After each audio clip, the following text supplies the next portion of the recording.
Hello everyone, my name is Trevor, I go by Mr. Trails, and today we will be discussing the Sword Rework and why it has checked more boxes than anyone could have imagined. We'll get started right away on this one and talk about how the use of the sword has changed for the better. Before the rework, the best ways to use the sword consisted of two different playstyles. Which one you played depended on the specific weapon you were using. The Thrax sword with Riftstalker Bond, you would use Momentum Pommel and repeat the Triple Elements combo.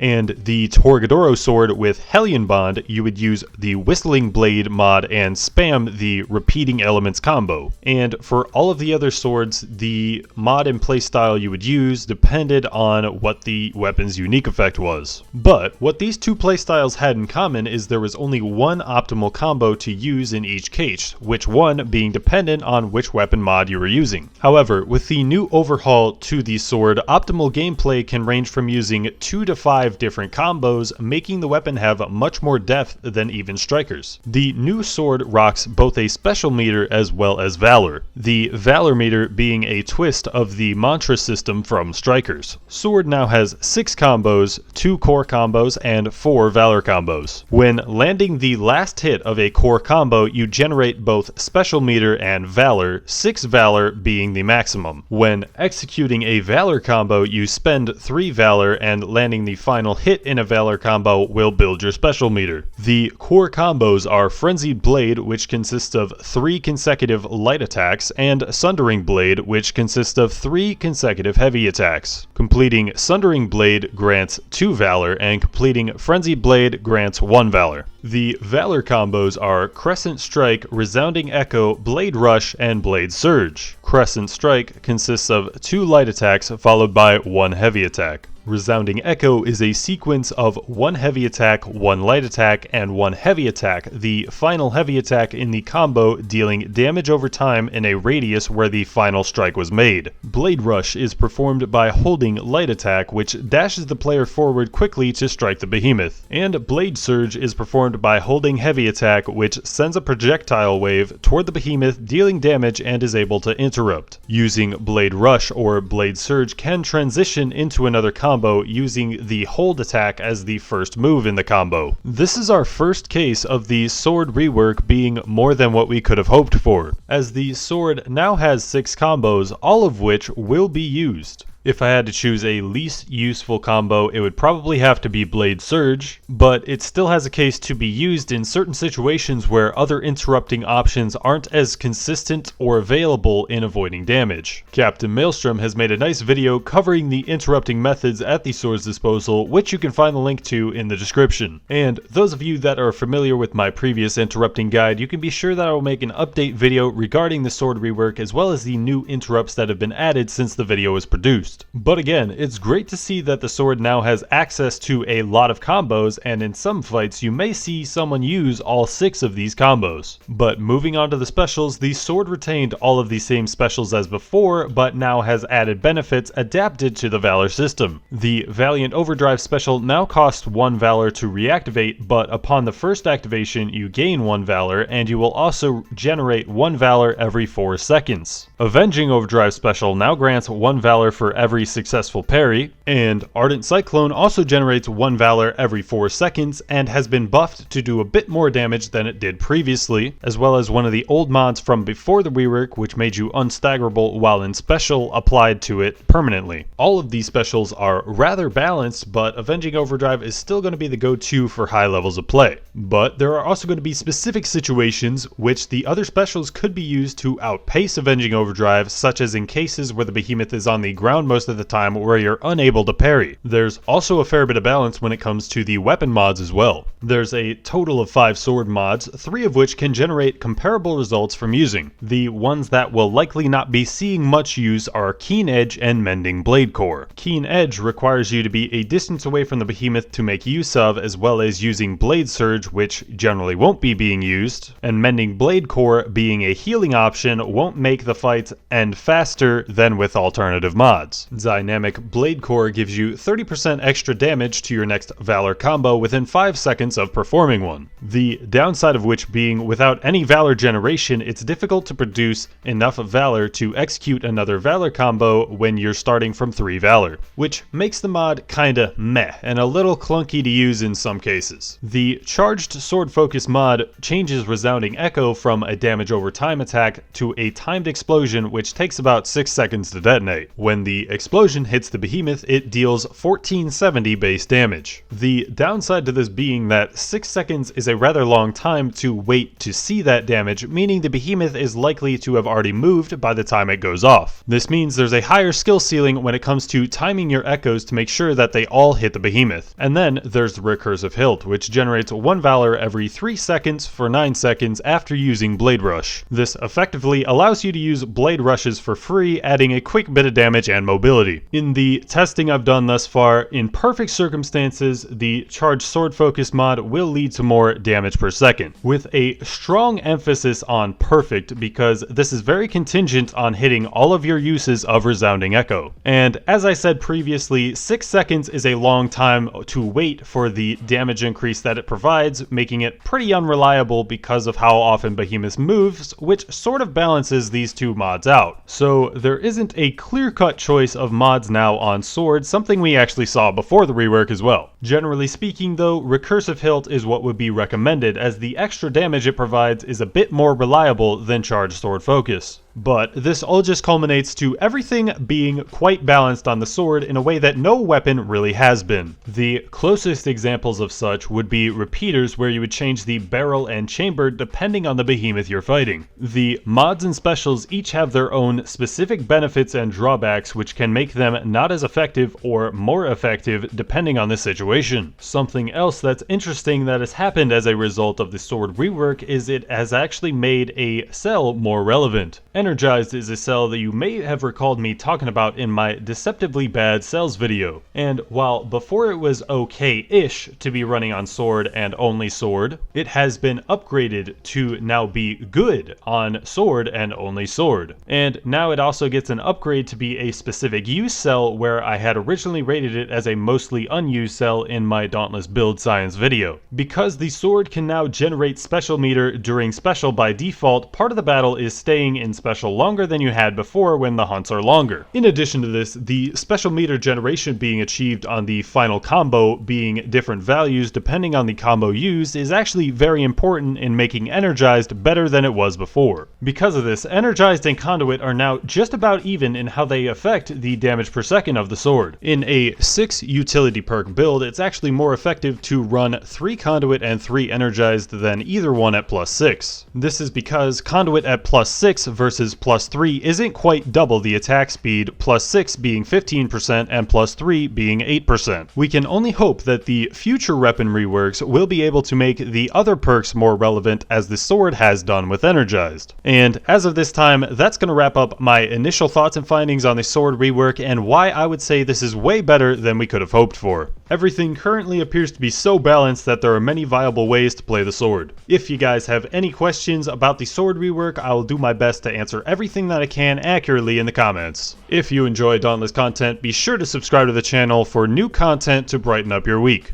Thank you to everyone for watching. You guys are absolutely destroying it right now. I'm thinking about doing a big challenge on Twitch if I'm getting close to 1,000 subscribers as a 1,000 sub special, so check the description for the link to my Twitch as well as the Discord server to stay up to date on when the challenge is going to happen. And once again, my name is Trevor, I go by Mr. Trails, and I will catch you guys next time.